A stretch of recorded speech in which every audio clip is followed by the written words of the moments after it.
Hello everybody, hope you're great. I'm going to take this video from the book Be Your Own Life Coach. Chapter 3 is by Fiona Harrold. Talks about how to take control of your life and achieve your wildest dreams, isn't it? Hope you enjoy it, hope you love it. So I'll speak from Chapter 3. Chapter 3, how to unleash your personal power, exude glowing self-confidence and build a magnetic personality. Right over there. So I'll summarize the chapter, talk about it. So, she says in chapter 3, high levels of self-worth and self-confidence are vital to a happy, successful life. They are the blocks with which you will build a hardcore of self-belief. Strong self-belief, self-generated security, and internal resources are what separate masters from the masses. Exceptional human beings from the average and charismatic leaders from the followers. In today's world, your security comes from being a master. Mastery is rooted in indestructible self-belief, which in turn brings serenity, security, self-acceptance, and a profound sense of comfort and ease within yourself, which is intriguing, irresistible, and compelling to others. So this chapter talks about how we should define self-worth, to look at why it is often so low in many individuals, which is to want to show you what you can do to generate and sustain deep-rooted regard and self-esteem for yourself. Everything you attract in your life is a what? Is a reflection of what you feel you deserve, what you feel you are worth, and how highly you value yourself in all areas of your life. I repeat that. Everything you attract into your life is a reflection of what you feel you deserve, 2, what you feel you are worth, and 3, how highly you value yourself in all areas of your life. Opportunities, breaks, people's lacks, all these are a direct result of the messages you are sending out. So you're receiving what you're sending out. So what is self-worth and where does it come from? My definition is simple. Self-worth is a degree to which you like yourself. And then it says true self-worth is a sense of internal composure that gives you complete freedom. When you have it, your life choices will spring from genuine desires and talents rather than a need to achieve or impress. We are all born with strong self-worth. It is a given in the nature of being human. Yet somehow, along the way to adulthood, most of us end up with our stock of it severely depleted. And when this happens, because we need to feel good about ourselves and to feel valued and valuable, we begin looking outside ourselves for self-worth and expect others to give it to us. That is very true. So, she talks about the origins of self-worth, talk about experience of working with clients, show that very few people enjoy a high level of personal comfort and ease. This state is called self-dislike, often begins very young. So say this fundamental lack of self-regard and self-respect cuts through all social and educational divides, undermining even the most outwardly confident and successful people. Symptoms of low self-worth are rife. Among the most extreme are eating disorders. Oh wow. So women, men, and even children as young as 5 are increasingly affected by these disorders.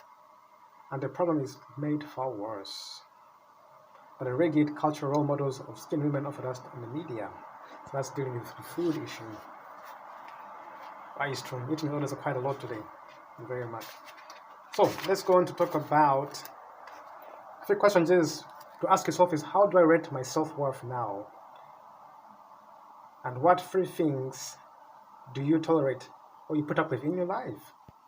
What 3 things do you want to be liked by others and feel likable? What are 3 ways that you hold yourself back for not having enough belief in yourself? That's a way to ask yourself and see what's the answer. Talked about the feel-good factor. It's a state of being in which you genuinely like yourself and are profoundly at ease with yourself and able to generate immense enthusiasm and optimism for life. This is what contains the feel-good factor. We're all looking for this feel-good factor, and most of us look for it outside ourselves. So on a scale of 100, 0 to 100, how much do I back myself in my life? That's a question to ask yourself. The feel-good factor is like a safety net that allows you to follow your desires, take risks, and lead the sort of life you want to live, as opposed to the life that you or anyone else think you should live. Without this safety net, you'll always be looking for security and status, approval, and respect.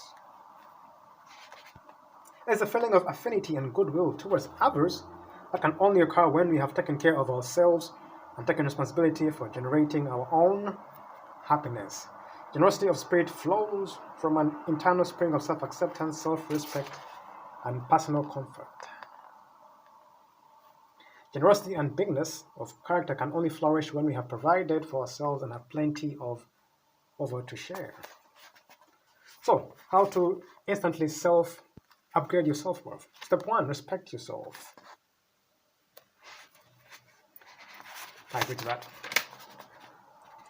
So to respect yourself, you want to ask yourself and see, what do I tolerate in my life that diminishes my divineness? What am I willing to do to reduce or eliminate this in my life? Are there people from whom I need to move away in my life? What would I need to do to set new standards of self-respect and respect from others? If I really believed I was intrinsically good, this would leave me fill in the blanks, and the biggest difference in my life would be dash. So fill in this information, and I need you to respect yourself. So find it. What decisions are you willing to make in the light of the insights you now have about your own self-worth? Step 2, be good. I know you're good. Are you a big, generous, passive human being? Only you know the answers. More and more people are finding good in themselves. Can you list 10 indications of your goodness and largeness of spirit right now? If you have problems coming up with 10 easily, then you may need to give yourself more opportunities to demonstrate the qualities of tolerance, respect, kindness. You don't have to give huge amounts of time to a charity. You can consciously carry out little acts of kindness on a daily basis that don't require much extra time, just extra thought. Step 3, wipe the slate clean. Step 3, wipe it clean.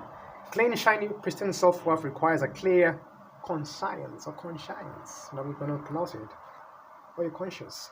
Low-level guilt lives under your skin, pervades your whole being, and eats away at your self-worth. If you see yourself as bad or feel guilty, then you put a brake on feeling that you deserve great things. You, above anyone else, must have a high opinion of yourself if you are to have self-worth. So have a high opinion of yourself, not pride. Have a high opinion of yourself. Okay. So, exercises says, make a list of everything you have done in the past that you feel uncomfortable about, then complete these statements. 1, 3 things I do not forgive myself for are. 3 things I punish myself for are. How to the slate wiping out part. First, check your interpretation of events. Are you feeling that you've done wrong when you actually haven't? Are you feeling guilty or bad for something that wasn't within your power to change? Well, think about it. Second, make amends. If you have decided that you are really in the wrong, then do something about it. Apologize, make a phone call, and send a bunch of flowers, write a letter. Then let go of the guilt. Third, do something practical. If you've been really caused damage, then do something tangible to rebalance the scales. Good thing. So your rewards is well done. You've come a long way and you're still with me. So put a smile on your face and pat yourself on the back for staying this far. So doing these exercises, take action. You've worked to dig deep, excavate the debris, and establish a solid foundation. So she gives you 5 steps. 5 steps to glowing self-confidence. You want to glow, self-confidence, Step 1, like yourself. The most important single ingredient of self-confidence is liking yourself. People who like themselves are light-hearted and optimistic. They are comfortable with themselves and easy to be around with. They always seem to be lucky and they're generous. Do you like you? Do you feel enthusiastic about who you are? Are you thankful for the particular qualities and talents that you have? Are you genuinely grateful to be you? I am. If this is how you're feeling about yourself, then great. If not, then write 10 things about yourself, 5 things that really mark me out as unique, 3 things I felt noticed about or appreciate about myself, 3 things about myself I wouldn't want to change, and the main reason I am glad. Step 2, choose your thoughts carefully. What goes in here? Got it. Security. You are the sum of your thoughts. As a man thinketh, so he is. The only difference between a pessimist and an optimist is what they choose to focus on. It is often said that we have 90,000 thoughts a day, and of these, 60,000 are repetitive.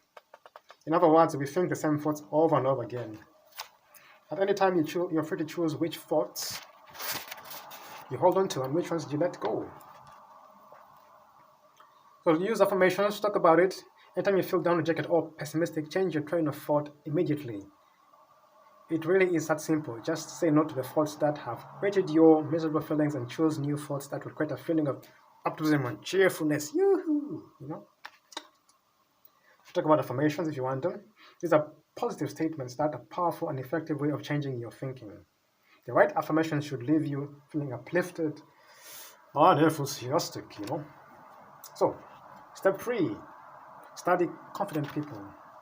A great way to achieve what you want in life is to find out how others have achieved it and then do the same thing. So look at those who are glowing with confidence. How are they doing? Notice their character. Listen to the way they talk. Look at the way they behave. There are two kinds of self-confident people. Those who have it innately and those who have taken a decision at some point to be self-confident and who have worked to achieve it. Both are fascinating. So seek them out, listen, learn, and copy. Step 4, choose your influences. You can't avoid being exposed to all kinds of outside influences and opinions. With your friends, family, newspapers, television programs, politicians, religious leaders, and etc. Many opinions and information. The news that is selected for us can paint a picture of a world that is relentlessly bleak.